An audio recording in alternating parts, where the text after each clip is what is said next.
Welcome back to Dusk Chapters. Dim the lights, settle in, and let the day fall away.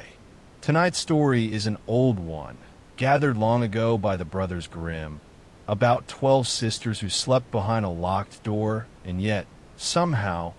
every single morning, their dancing shoes were worn clean through. It is called The 12 Dancing Princesses, and I want you to imagine, as I tell it, candlelight and moonlight, and the soft, secret hush of a palace at midnight, while your own eyes grow heavy and your own breathing grows slow. Once, in a kingdom so old that no one quite remembered its name, there lived a king who had 12 daughters. They were each more lovely than the last, with hair like spun candlelight and eyes the color of deep still water. And they slept together, all 12 of them, in one long, quiet room, their 12 small beds set in a row beneath tall windows. Every night, when the last lamp had been carried away and the halls had gone dim and soft, the king himself would come and see the great door of that room locked and bolted and sealed so that nothing could get in and nothing, surely, could get out. And yet, every single morning, when the maids came in with the pale early light to wake the princesses, they would find 12 pairs of dancing shoes lying by 12 small beds, and every pair would be worn through at the sole, as though each princess had spent the whole night dancing, upon floors far harder than any in the palace. The princesses themselves said nothing. They only smiled their soft, sleepy, secret smiles and rubbed their tired feet, and said they could not imagine how such a thing could happen, locked in as they were. The king puzzled over this for a long while, the way we sometimes turn a small worry over and over in our minds just before sleep without ever quite solving it. And at last, because he could bear the mystery no longer, he sent out a proclamation to all the kingdoms round about. Whoever could discover, for 3 nights running, exactly where his daughters went to dance, and how their shoes came to be so worn, that man could choose whichever daughter he liked best to be his wife. And one day, when the old king himself grew tired and went to his rest, that man would wear the crown after him. It seemed, to every young prince who heard it, like the gentlest, easiest riddle in the world. Watch 12 sleeping girls through a single lock night. What could be simpler than that? So they came, prince after prince, each one certain that this would be the night he solved it. Each was given a small chamber that opened onto the princess's own room, so that he might watch the door and see them come and go. And each evening, before the candles were blown out, one of the 12 sisters would come to him, sweet and courteous, and offer him a cup of wine to warm him through the long watch ahead. And each prince drank it gladly, for it was rich and sweetened wine, the kind that goes down soft and slow, like a lullaby in liquid form. And each prince, no matter how determined he had been to stay awake, no matter how he pinched himself or counted the beams of the ceiling or told himself firmly that he would not, could not, must not sleep, found his eyes growing heavier and heavier, until sleep came over him like a warm tide coming in over sand and carried him gently, completely away. And in the morning, there he would be, still fast asleep in his chair, having seen nothing at all, while by the princess's beds 12 more pairs of shoes lay worn through to nothing. This happened again and again, prince after prince, night after night, until it seemed the mystery might never be solved, and the kings and princes of the world grew shy of trying, for it began to feel a foolish thing to attempt, and no one likes, even in an old story, to be thought foolish. Now it happened that in that same kingdom there lived a soldier, no longer young, who had served bravely and been wounded in a distant war, so that he now walked with a slight, careful limp, though it never seemed to slow him much. He was on the road one soft gray evening, on his way toward the king's city, with no particular plan in mind beyond finding some small use for himself in the world, when he came upon an old woman resting at the edge of a wood. She asked him, in the kind, unhurried way of someone with all the time in the world, where he was going and what he meant to do there. And the soldier, seeing no harm in it, told her about the princesses and their worn-through shoes and the puzzle nobody could solve. The old woman listened and nodded slowly, the way people do when they already know the answer to something and are only waiting for you to ask the right question. That, she said, is not so very hard a riddle if you know two small things. First, you must not drink the wine they offer you at night, no matter how sweetly it is poured, no matter how tired you feel, no matter how rude it seems to refuse. Only pretend to drink it and let it run away instead, and then close your eyes and breathe slow and deep and let them believe you are fast asleep. And here she reached into the folds of her worn gray cloak and drew out a smaller cloak, soft and strange, the color of mist over water at first light. And second, she said, wear this, while you have it about your shoulders. No one will be able to see you at all, not even the sharpest eye in the kingdom. Follow the princesses wherever they go this night, and see for yourself where they dance, and only remember, say nothing of what you see until the third night is done. The soldier thanked her gently and gratefully, the way you might thank someone in a half-dream, and folded the little cloak away inside his coat, close to his heart, and walked on toward the palace with new lightness in his tired legs. He was given, as the others had been, a small chamber beside the princess's own long room. And that first evening, when the eldest princess came to him with a cup of dark sweet wine, smiling her soft, secret smile, he took it from her with a bow and thanked her kindly, and lifted it as if to drink, but let it pour instead down into a sponge he had tied beneath his chin, so that not one drop reached his lips. Then he settled back in his chair, closed his eyes, and let his breath fall slow and even, and soon he was snoring so convincingly, so warmly and steadily, that anyone listening would have sworn he was fast asleep. Through his half-closed eyes he watched the princesses rise from their beds, one after another, soft as 12 candle flames swaying in a gentle draught. They dressed themselves in beautiful gowns that shimmered faintly in the low light,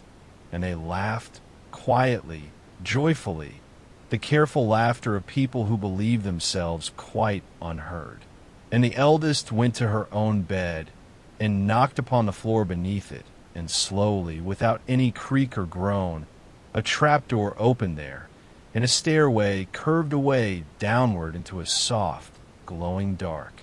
One by one they went down, the eldest leading, the youngest last, and the soldier rose, drew the misty little cloak about his shoulders, and followed close behind the youngest, so close that once, as they went down the winding stair, he set his foot gently upon the hem of her gown.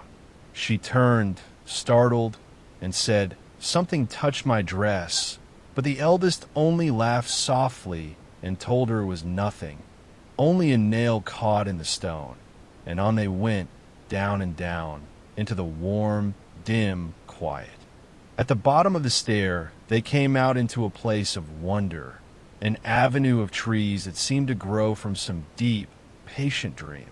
The first grove was all of silver, every leaf and branch cast in pale, cool silver that caught what little light there was and gave it softly back, chiming faintly like distant bells whenever the air moved through it. The soldier, remembering he must bring some proof for the daylight world, reached up and broke off a small silver branch as he passed, and though it cracked, no one in front of him seemed to hear over the whisper of leaves. Beyond the silver grove came a second, all of gold, warmer and richer, glowing like the last light of a long summer evening, and beyond that a third, where every leaf was cut from diamond, glittering soft and cool as stars seen through still water. From each, quietly, gently, the soldier broke a single branch, and each time a small crack sounded through the hush, and each time one of the younger princesses startled and said she was sure she heard something, and each time the eldest soothed her, saying it was only the sound of trumpets far off, welcoming them as it always did. And so they came at last to the edge of a wide, dark lake, its surface so calm and smooth that it looked like a sheet of black glass laid gently over the whole sleeping world, and the sky above it seemed to have sunk down into the water too, so that stars glimmered both above and below. 12 small boats waited at the shore, and in each boat sat a prince, tall and fair, waiting patiently, quietly, the way one waits for something long expected. 11 princesses stepped into 11 boats, each greeted by her own prince with a soft word and a soft smile, and the 12th, the youngest, found her boat oddly heavy as the soldier, invisible still, stepped silently in beside her. "I don't know why," she murmured as the prince rowed them out across the glassy water, "but the boat feels so much heavier tonight, and I am rowing with all my strength, and still we move so slowly." And the prince told her gently it was only the warmth of the night making her tired, and she believed him, the way we believe small, comforting things when we are sleepy and do not wish to worry. Across the still lake they went, the oars dipping soft as a whisper, until they came to a castle standing bright and warm upon the far shore, its windows all aglow, and from inside came the sound of music, gentle and inviting, drums and horns and strings all playing together like a single warm voice. Here the boats came ashore, and the princes led the princesses inside, and there, in a great hall lit by 100 soft candles, everyone began to dance. The soldier, still cloaked in his mist-gray invisibility, watched from the edge of the room, and it seemed to him the loveliest, gentlest dancing he had ever seen, 12 sisters turning and turning in the candlelight with their 12 tall partners, around and around, slow as the hands of a clock, slow as the turning of the seasons, until the hours themselves seemed to soften and blur together. They danced until their slippers, one by one, wore thin, and then wore through entirely, and only then, as the first pale hint of morning touched the far windows, did the dancing slow and stop, and the princesses, tired and glowing and happy, climbed back into their boats to be rowed home across the quiet lake, back through the 3 groves, back up the long winding stair, back to their 12 small beds, just as the palace above them was beginning, ever so gently, to stir awake. The soldier slipped in ahead of them the second night, and lay down again in his chair, and by the time the princesses peeked in to see whether their watcher slept, he was snoring softly, evenly, convincingly, and they smiled their soft, secret smiles and thought themselves quite safe. This happened again on the second night, and again on the third, and each night the soldier followed, unseen, through silver leaves and golden leaves and diamond leaves, across the dark glass lake to the glowing castle, and each night he broke a single branch to carry home, and on the last night he carried away, too, a small golden cup from the castle table, tucked quietly inside his coat, warm still from the feast. When the third morning came, the soldier was called before the old king,